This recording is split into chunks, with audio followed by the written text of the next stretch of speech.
Welcome everyone, and here's another video. Today I wanted to talk about my new lens that I've got here, which is the 100 to 400 IS lens, the Mark II. I just wanted to talk about the elements and aspects of what this lens can do, the specifications, and hopefully this video will be helpful. Right, this lens is a 4.5 to 5.6 IS version 2 USM lens that delivers very sharp images. Also high contrast images, and uses a fluorite and super ultra low dispersion super UD lens element. The elements tackle artifacts and distortion. Basically, this lens offers three forms of stabilization when you're actually moving the lens. So you've got basically a button on here which says mode 1, mode 2 and mode 3. I don't know if you can see that in the camera, but that's basically what's on there. So basically mode 1 is if you go in like that and it tries to stabilize the lens. You might have very shaky hands. That's an over exaggeration, but that's what's happening. Mode 2 is useful when you're panning like that, and mode 3 is for if you're trying to pan but your hands are a bit shaky and doing that at the same time. So those are the three modes of stabilization in terms of the selection of the stabilizer mode that you can choose. Don't get that confused with the actual stops available in this lens in terms of stabilization. In Canon's own words, a 3-mode image stabilizer guards against blur from camera shake, showing handheld shooting with shutter speeds up to 4 stops slower than normal. Now, there's been a bit of confusion. People are saying it's got 3 levels of stabilization. There's a bit of confusion. Some people on YouTube and other forums are saying you're only getting 3 levels of stop stabilization, but in fact, in Canon's own words, you're getting 4 levels of stabilization. What that means is you can basically use the lens at very slow shutter speeds. When I say 4 stops, that's in relation to how slow you actually can go in terms of shutter speeds. I think old school shutter speed increments tended to be 30th of a second, 60th of a second, I think it was then 125th of a second, and then 250th of a second, and that's going up. These days most people use aperture priority, so you're adjusting your actual aperture, which is the size of the hole that lets light in. So obviously 5.6 is quite a small hole like that lets light in. So obviously it does mean you can come down in shutter speed. The only problem with that is if you've got fast moving objects in your viewfinder, such as cars or birds, having a good IS might not help you, because they're moving fast and the eyes can't compensate for that. So just keep that in mind. Normally in those circumstances you need to up your ISO a little bit to compensate for that. Obviously that will introduce noise. When people say noise, basically what they mean is grain in the image. If you're old school and you used to use film, or you still use film, that's what noise is, basically grain in the image, which obviously can be noisy. That's why it's called noise, and obviously obscures your vision or the image, making not so clear or crystal clear. But obviously there are instances where you have to use that noise and that grain in your image. An example would be if you're a newspaper photographer and it's at night and you want to get a picture, or you're the paparazzi trying to get a picture of royalty or something like that in the dark. You've got no choice. You have to have noise in your image. Even with some of the latest full frame cameras, you're still going to get some noise no matter what, because you can't always use flash, because obviously sometimes it can be dangerous in certain instances. For example, if you're taking a picture of someone moving in a car, I think the police might frown upon you using flash under those circumstances. So yes, that's what noise means in your image. Now with the new 100 to 400 lens, you are able to shoot into light because the lens has multi-layered air sphere coatings in the actual lens, which Canon call the ASC. It basically protects the lens against flare, ghosting and reduced contrast. So the ASC uses a multi-layer coating to reduce reflections, including a layer of nanonized air spheres deposited onto the lens surface to basically slow down light more gradually as it enters the lens. This prevents the internal reflections that reduce image quality. So obviously that's a bit about the technical babble that Canon have issued about the lens and the elements in terms of the multi-coatings on the actual elements. So I hope that's been a bit more informative on what obviously the new lens is all about. Obviously the new lens has a tightening ring on it basically. Basically the new lens has a tightening ring on it, which basically allows you to adjust the amount of zooming in terms of how easy it is to zoom. Because this lens is quite new, so I hold it up like that. The lens isn't coming down due to the weight of the lens, but over time it will start to loosen up over time. But what you can do is you can tighten the ring so it makes it tighter, and then you can feel there's resistance there. I don't know if you can see that in the video, but there is some resistance with me tightening that ring that's on there. A lot of complaints with the ring that was on the old Mark I lens was when you moved the actual focusing, that moved with it. But this doesn't do that, so it's quite a handy lens to have, and obviously it won't move when you move the actual focusing ring. So obviously it's a lot better than the Mark I for that reason. Now this lens has a USM motor in it, so it's ultra fast for acquiring focus, and it is fantastic at doing so.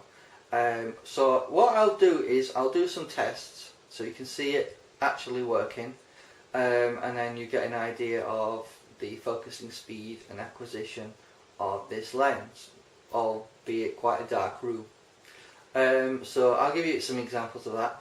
What's good about this lens is it can focus up to 98 centimeters away, which is quite an impressive achievement for Canon and any sort of lens like this. For example, this is the 300 f4 lens, which is prime, very popular in the wildlife photographers, and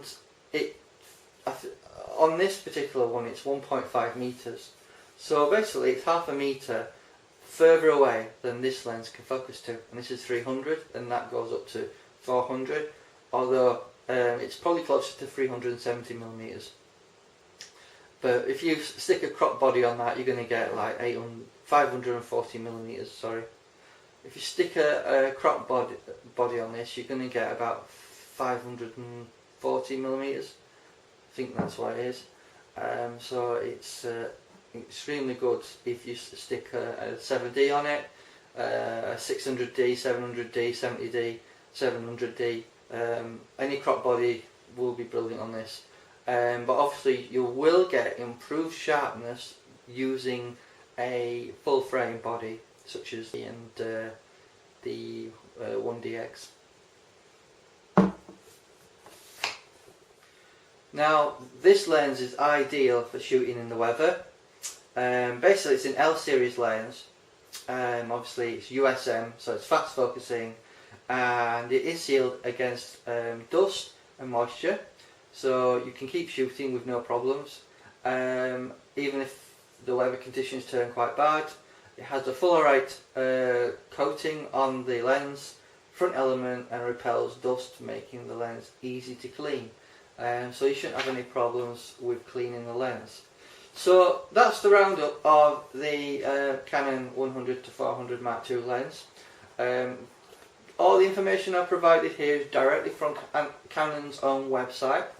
I just wanted to break that down for everyone so they get an honest opinion of what Canon is saying about it, what my thoughts about it, and obviously I'm going to give you some more examples. What I've done is I've taken some photographs of a Cylon character that I've got in this room, and I'm just showing you some examples of what it can do. I hope this little video has been helpful about the ins and outs of this particular lens. Obviously we've talked about the stabilizer modes 1, 2 and 3. You have your stabilizer on and off button, obviously.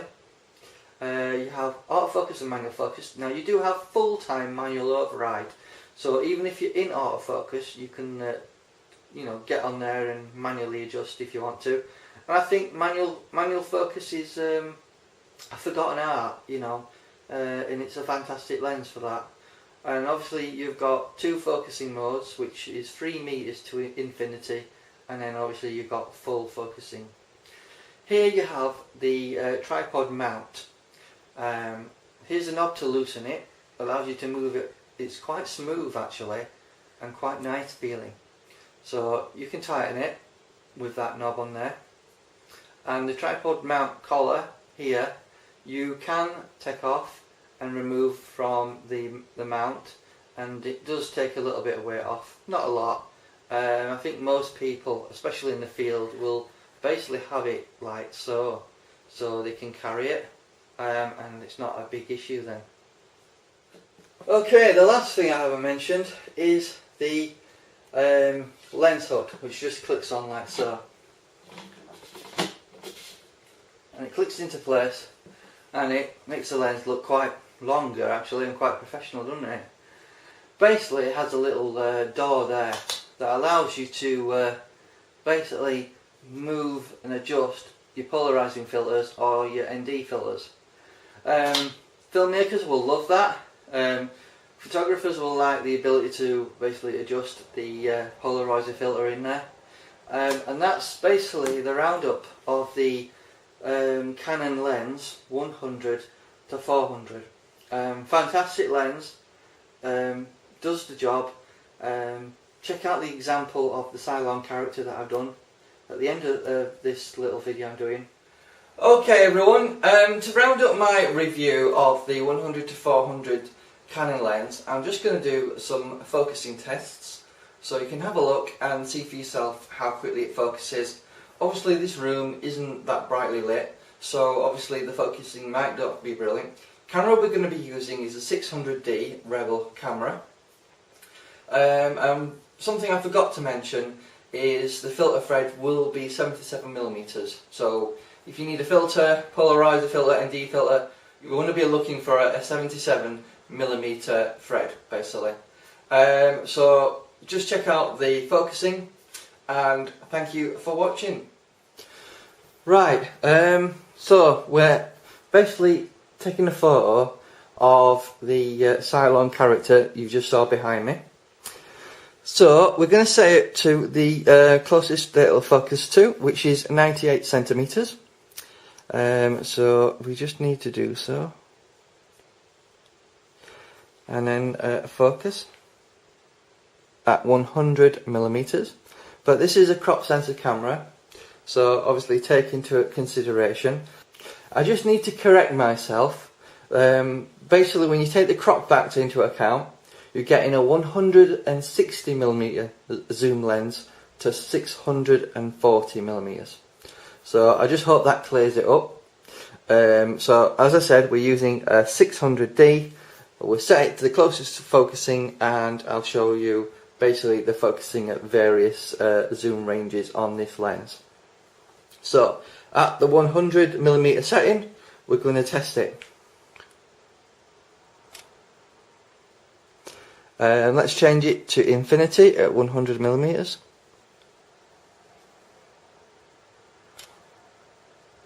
Quite snappy. So let's change the focal range to 135. Change it to minimum focus again and try again. And then to infinity.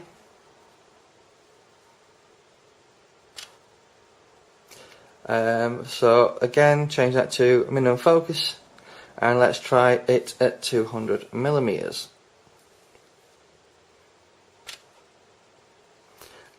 Change that to infinity.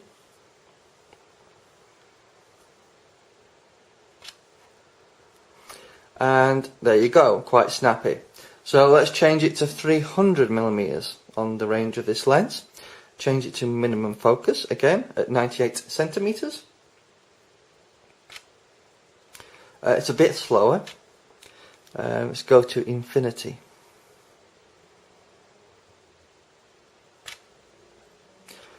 Quite slow.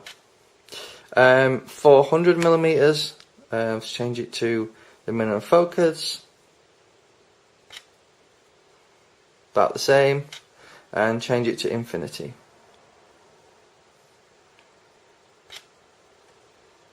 About the same as the 300mm range. It's important to note that you can change the focal range because there is a switch on the lens basically for full focusing and from 3 meters to infinity. So that's my roundup of the focusing. Hope you enjoyed my video and thanks for watching. Right, thanks for watching.